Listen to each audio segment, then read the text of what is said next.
네, 그중에 이 시간 함께 보실 말씀은 잠언 26장 10절 말씀입니다.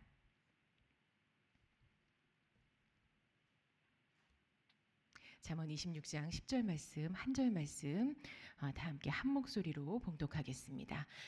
장인이 온갖 것을 만들지라도 미련한 자를 고용하는 것은 지나가는 행인을 고용함과 같으니라.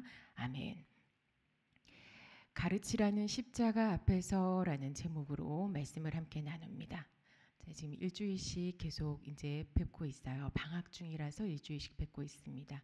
보통은 저희가 일주일에 한 번씩 뵙는데 새벽에는 지금 방 중에는 일주일씩 계속 말씀을 함께 한 말씀을 가지고 일주일 동안 매일매일 그렇게 함께 나눕니다. 일주일에 한 번 뵐 때는 잘 못 느꼈는데 죄송하지만 못 느꼈는데 일주일을 계속 뵐 때는 어제 뵙고 오늘 또 뵙는 건데 이렇게 계단을 지금 내려오는데 성도분들이 보고 싶다는 마음이 이렇게 확 들더라고요. 일주일을 매일 보면 덜 그럴 것 같은데 오히려 더 보고 싶다는 마음을 가지고 같이 예배 올려드리기 위해서 이 자리에 왔습니다. 자, 가르치라는 십자가 앞에서라는 제목입니다. 자, 잠언은 지혜의 말이라는 뜻인데 더 자세하게는 지혜 금언입니다. 금하는 말, 금하는 말에 대한 지혜, 하지 말아야 할 것과 해야 할 것을 우리에게 상세하게 가르쳐 줍니다. 잠언이 우리에게 가르치는 목적은 하나예요. 잠언 안에 있는 하나님의 의라는 것을 발견하고 깨달아라. 그것을 붙잡아야 산다. 이것이 목적입니다.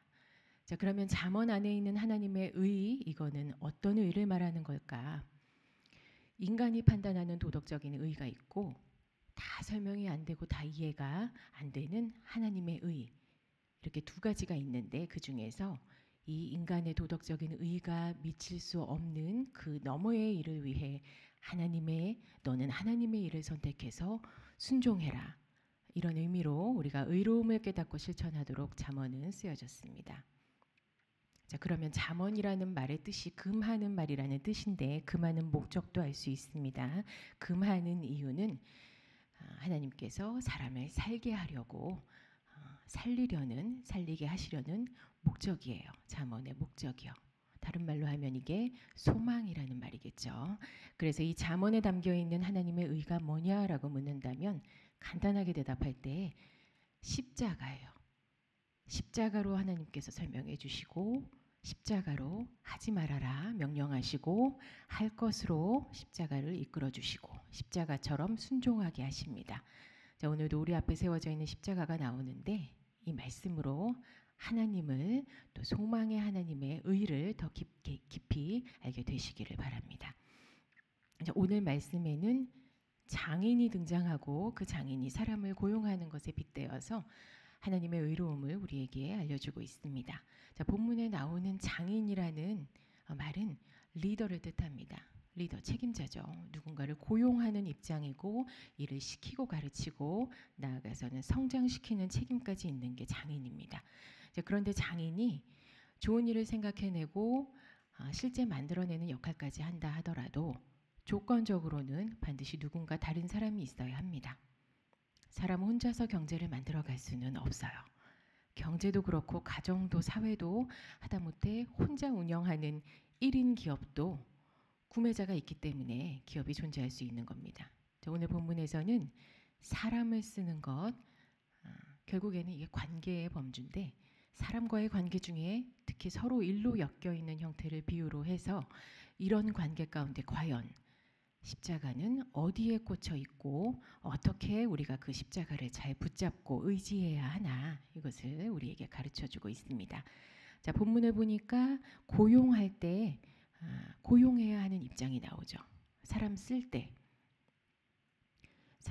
때 미련한 자를 쓰는 것은 지나가는 행인을 고용하는 것과 같다라고 합니다.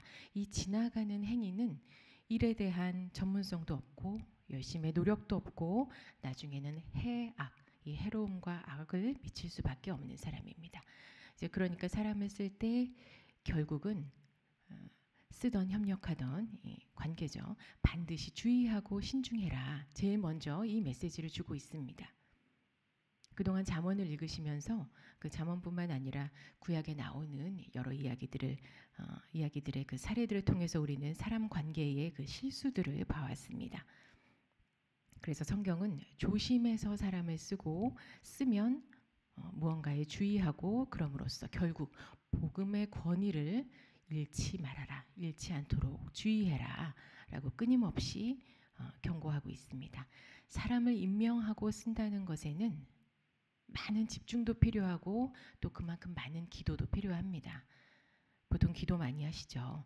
적절하고도 좋은 사람 만나는 그 만남에 축복 주십시오라고 우리가 기도를 많이 합니다. 자, 그런데 본문을 한번 잘 보세요. 본문이 기도 많이 해서 검토하고 또 검토해서 정말 능력 있고 인격 훌륭한 사람을 고용해라라고 하지 않아요. 지금 보니까 최악의 상황만을 피하도록 우리에게 권면하고 있습니다. 고용하는 입장에 계신 분들은 아시겠지만 정말 뛰어나게 일을 잘하면서 성품도 좋고 성실하고 완벽한 사람 만나는 일은 솔직히 그렇게 자주 있지는 않습니다. 만약에 10명을 고용한다고 했을 때 그중에 1명이나 2명이 그런 쪽에 해당된다면 그건 아주 좋은 경우예요. 대부분의 경우에 고용자 입장에서 만족스러운 경우는 드뭅니다. 이게 일반적이에요. 자, 오늘의 잠언, 지혜, 금언, 하지 말아야 할 지혜를 알려주는 잠언이 권하는 사람의 관계는 최악의 경우를 피하는 것이 지혜라는 겁니다. 이제 그렇다면 그 피해야 하는 최악의 경우를 제외하고 나머지 다는요. 나머지 다에 대해서는 내가 어떻게 해야 되는 걸까요? 내가 장인이나 리더나 고용자가 아니더라도 같이 무언가를 해나가는 지체들을 보니까 나도 그렇지만 부족한 면면이 좀 있다, 좀 많다 하면 이거는 우리가 어떻게 해야 될까요? 그런 상황에서 사람이 연합해서 함께 가야 할 때는 뭔가를 찾아봐야 됩니다. 뭘 찾아야 될까요? 그 안에서 십자가를 찾아보셔야 돼요. 십자가가 과연 어디에 세워져 있나? 십자가는 짐이 아니고 영광입니다. 십자가는 짐이 아니에요. 영광입니다. 자, 십자가가 어디 세워져 있나를 찾아보셔야 돼요. 나랑 같이 맺어주신 사람들을 봤을 때 보여지기에 달란트보다 오히려 부족한 게 더 많아 보이는 우리가 모여 있을 때는 과연 그 안에 십자가가 어디에 세워져 있나 이걸 살펴보셔야 합니다. 십자가는 항상 내 앞에 꽂혀 있습니다. 이 사람 앞에 저 사람 앞에 십자가가 그렇게 꽂혀 있는 게 아니고 십자가는 항상 내 앞에 꽂혀 있어요. 설사 다른 사람 앞에도 십자가가 있을지라도 그것과 내 십자가는 관계가 없습니다. 하나님과 나 십자가 1대1이에요. 관계는 항상 1대1이에요. 십자가가 내 앞에 세워져 있다는 건 다른 사람들을 생각 말고 내 앞에 십자가가 있다는 건 내가 리더든 서로 비슷한 입장이든 어쨌든 나와 함께한 사람들에 대한 것들은 하나님께서 나에게 반드시 그 책임을 물으신다 이 뜻입니다. 나와 함께 있는 사람들에 대한 책임은 누구한테 있는 거예요? 나한테 있는 거예요. 그 책임은. 먼저 그 십자가는 에스겔 3장 18절로 20절입니다. 제가 읽겠습니다. 가령 내가 악인에게 말하기를 너는 꼭 죽으리라 할 때에 네가 가서 깨우치지 아니하거나 말로 악인에게 일러서 그의 악한 길을 떠나 생명을 구원하게 하지 아니하면 그 악인은 그의 죄악 중에서 죽으려니와 내가 그의 핏값을 너의 손에서 찾을 것이고 네가 악인을 깨우치되 그가 그의 악한 마음과 악한 행위에서 돌이키지 아니하면 그는 그의 죄악 중에서 죽으려니와 너는 생명을 보존하리라. 또 의인이 그의 공의에서 돌이켜 악을 행할 때에는 이미 행한 그의 공의는 기억할 바 아니라 내가 그 앞에 거치는 것을 두면 그가 죽을지니 이는 네가 그를 깨우치지 않음이니라. 그는 그의 죄 중에서 죽으려니와 그의 핏값은 내가 네 손에서 찾으리라. 아멘. 좀 두려운 말씀이죠. 이 말씀이 보통은 전도에 대해서 나눌 때 많이 우리가 적용하는 말씀인데 실제 이 말씀은 우리 각 사람 앞에 하나님께서 세워놓으신 십자가입니다. 모자란 그 누군가가 나와 함께 있으므로 그의 길에서 떠나서 이 좁은 길에 잘 서도록 내가 그를 가르쳐야 하는 것. 아까 깨우치게 하는 것이라고 본문에 나왔죠. 깨우치게 하는 십자가가 내 앞에 놓여 있는 관계의 십자가입니다. 단지 미련한 자를 고용하는 최악의 상황을 간신히 피하는 걸 가지고 그걸 가지고 지혜로 여기고 살라는 말씀이 오늘 말씀의 전부가 아니고 항상 최악을 제외한 그 나머지 상황은 우리에게 올 수밖에 없으니까 이 사람 혹은 이 사람들과의 관계 가운데 십자가는 내 앞에 네 앞에 꽂혀 있다는 걸 기억해야 한다 그 말씀입니다. 이 말씀은 다른 사람에게 주시는 게 아니고 나한테 주시는 거예요. 말씀을 읽으실 때 아이고 이거는 저 사람 얘기네. 응? 이 사람 얘기네. 이 십자가는 내게 아니고 저 사람 거네. 우리 리더 거네. 그렇지 않습니다. 말씀은 나에게 주시는 거예요. 모르는 척 피하지 말고 비판하지 말고 도리어 깨우치게 하라. 결과는 상관없으니까 네가 꼭 해야 하는 일이다. 그렇지 않으면 그 책임과 피는 하나님께서 나에게 물으신다. 내가 너에게 물을 거다. 그 뜻입니다. 자, 그렇다면 어떻게 깨우치게 해야 하나? 나도 솔직히 하나님에 대해서 좋았다가 나빴다가 감사했다가 덜 감사했다가 가끔씩 그러는데 어떻게 내가 사람을 변화시키는 십자가 사명을 감당할 수 있을까? 이거 다시 말하면 왜 십자가는 내 앞에 꽂혀 있을까? 십자가는 항상 내 앞에 꽂혀 있습니다. 우리 앞에 꽂혀 있습니다. 그리고 그게 영광이고 감사해요. 하나님은 아까 에스겔 말씀이 좀 긴장되는 말씀이긴 하지만 그 말씀에 비추어서 우리의 행위와 순종을 보고 계시고 평가하세요. 하나님은 어떤 일도 다 기도로 올려드릴 수 있는 분이고 그 하나님의 사랑의 능력은 말로 다 설명할 수 없을 만큼 정말 특별한 사랑의 하나님이신 거는 맞아요. 하지만 동시에 기억하셔야 할 건 하나님은 하나님이시고 사람은 사람입니다. 위치가 달라요.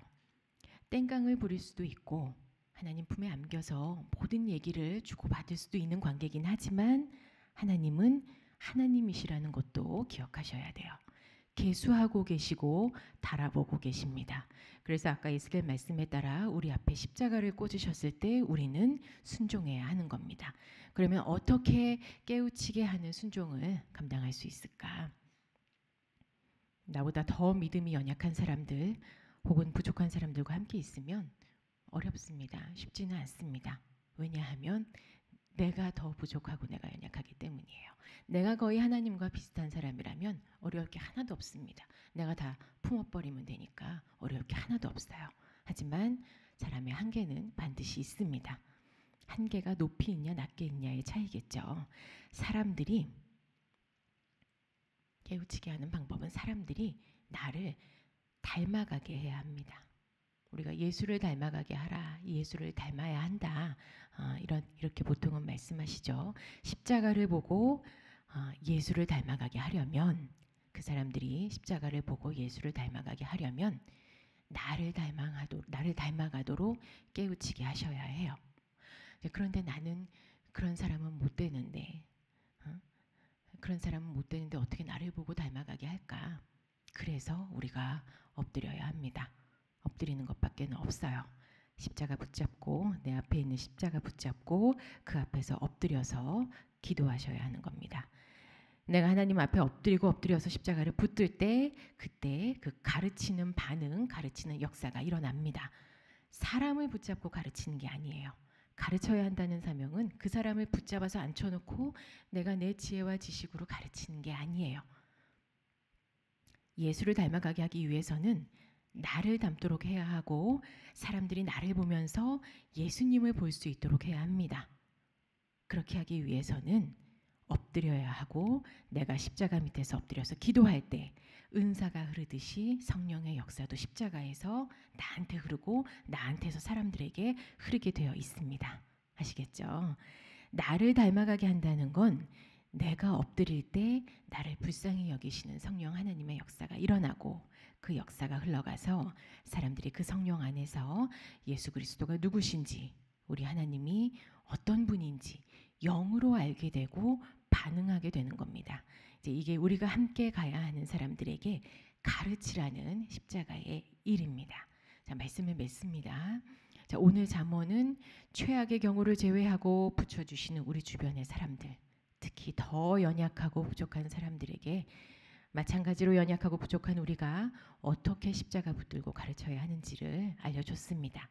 십자가는 항상 내 앞에 있습니다. 잊지 마세요. 십자가는 항상 내 앞에 있고 하나님께서 쳐다보고 계십니다. 그 십자가 밑에서 어떻게 엎드리는지, 얼마나 기도하는지, 얼마나 하나님의 마음으로 애통하면서 기도하는지 하나님께서 보고 계십니다. 잊지 마세요.